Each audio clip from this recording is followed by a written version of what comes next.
কাবা ঘরের গেলাফ ধরে কানলেও আপনি আমাকে যে মিথ্যা অপবাদটা দিয়েছেন এটা মাফ হবে না যতক্ষণ না আমি মাফ করছি। কথা কি বুঝতে পারছেন?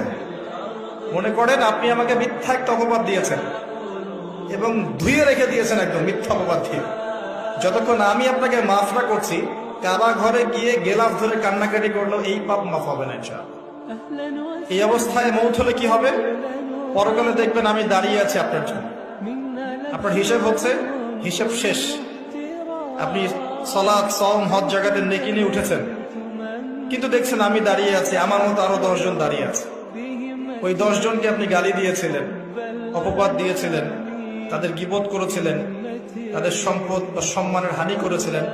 এখন কিয়ামতের মাঠে আপনার নেকি দিয়ে এই ঋণ শোধ করতে হবে, অন্য কোনো অপশন নেই। আর যদি নেকি শেষ হয়ে যায় তখন কি হবে?